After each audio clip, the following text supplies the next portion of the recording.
Hello, wonderful people. Welcome back to this wonderful channel where we bring you back-to-back update as it hot. If this is your first time of joining us on this wonderful channel, please go ahead and subscribe to our channel, like, comment, share, and also remember to on your notification button so that whenever we are posting news, you will be the first to collect it. Let's go down to the news proper as it hot. Finally, P2B of the Obedient has exposed Bola Ahmed Tinubu, the president of Nigeria. He has opened the man Nyash, and he said a lot of things. It seems as if P2B has more information about many of the things that are happening in Nigeria. I wonder why this man was not allowed to become the president of Nigeria, and I believe that it is because of many information that this man has or at his beck and call. That was the reason why he was denied becoming the president of Nigeria, because he exposed a lot of things that had been happening in this country, both the oil theft, both the issue of insecurity. He nailed the hammer to the head. He nailed the hammer to the head of the nail. He exposed so many things. Now he has come again. He said organized crime. P2B speaks on Tinubu's government removal of fuel subsidy. He said that this is an organized crime. Yes, once he said that he supported fuel subsidy, but there were precautions, conditions that he put in place in order to be able to do that. I believe that this was the reason why these people don't want this man to smell the seat of the president of Nigeria. Even with him believing that he won the election, the INEC did not even place him to the second. He was at the third place, and they did that peradventure, if anything happens, that he will no way smell that seat. Meanwhile, let's go down to the news proper as it hot, make you hear the gist. The presidential candidate of the Labour Party, P2B, has said that his support for the removal of subsidy paid on petroleum products is true, but with a condition that should be empirical to the people. Niger News reports that P2B made this known while addressing journalists when he attended his ongoing election petition case at the Court of Appeal headquarters in Abuja on Tuesday. The Labour Party presidential candidate said that his support for subsidy removal dates back to the Goodluck Jonathan era when he was a member of the Presidential Economic Management Team. Obi said, "If you have followed me very well, right from the time I was a member of Jonathan's Economic Management Team, I consistently maintained that subsidy should be removed because I see it as an organized crime. People were just stealing the country's resources, and I showed empirically in my statistical analysis that we are not consuming the amount of fuel they claim we consume." The former Anambra State governor differentiated his idea of subsidy removal from what is happening in the country. He said if you approach a dentist to remove a painful tooth, he will apply a local anesthetic to numb the area around the tooth so you do not feel pain. It's not the same thing as pulling the tooth forcefully. The pain you feel will be different. For me, I will go with the approach of the dentist while supporting the removal of the tooth because I wouldn't want to go through the pain of a forceful removal. Recall that even when Jonathan wanted to remove it, they came up with various relieving policies like Shopee and others.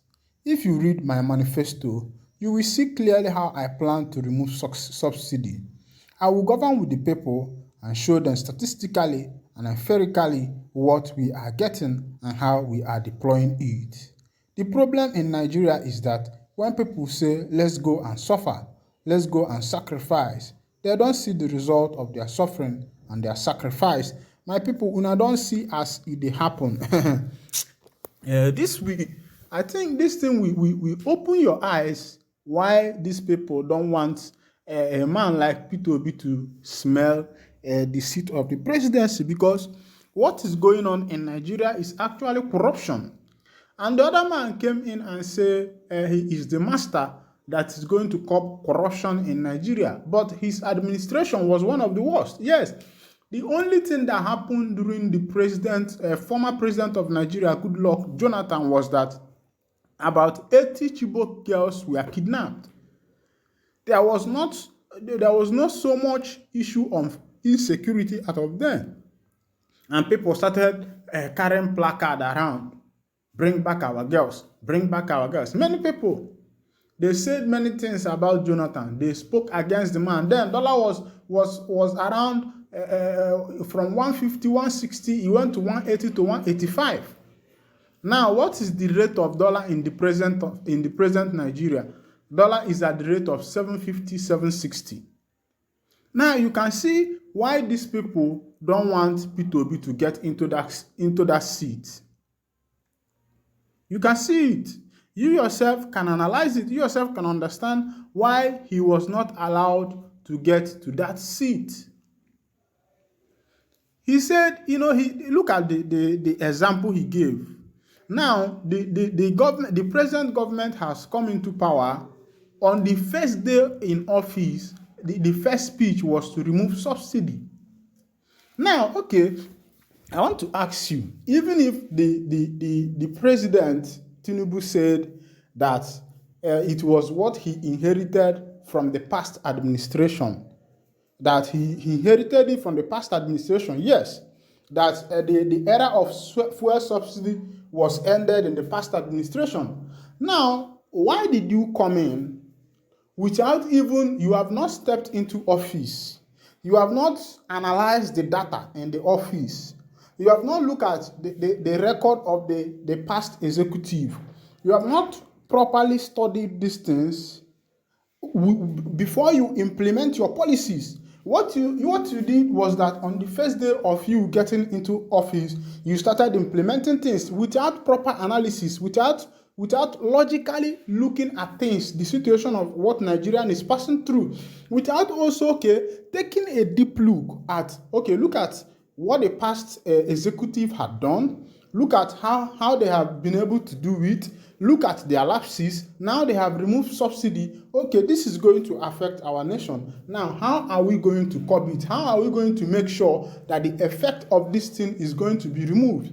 Because as it stands now, the pain of this fuel subsidy is very high. It's very high. The height of the pain is very deep in the bones and marrow of the people in this nation. Yes. You could imagine a government worker that earns a minimum wage of 30,000. And you know what Nigeria of today is. Even if for you to buy a plate of food in Nigeria now is 600 to 700, then times it. If you are eating 500 by 30 days, that will be 15,000, and the person is earning 30,000. Then added 100 now, that will be 16,000. Then you are eating a plate 700, that is 17,000. Then minus it from the 30,000 that is your original salary, and this your original salary. Then add transport to it. Then if you add transport to it, now the places that you normally go with 100 naira is now 200, and the places that you normally go with 300 is now 400 or 500. Then calculate all these things, you find out that at the end of the month, you have nothing left for yourself and your family. You have nothing left for yourself and your family, and that's just the truth. So this will tell you what Nigerians are passing through. And the new president did not even consider anything. He just removed the fuel subsidy without even considering what is going to happen to these people. How are they going to feel? What is the effect? What is going to be the effect of this fuel subsidy that you want to remove? So you can see what is actually going on in Nigeria. Meanwhile, I will be winding down the curtain here for you. And if this is your first time of joining us on this wonderful channel, please go down to the subscription button. Subscribe. They know they pay to subscribe. Just go there on that red button, subscribe to our channel, then go down and like our news. Leave your comment there for us on the comment section, then go and on your notification button so that whenever we are posting news, you will be the first to collect it. Thank you for listening. God bless you.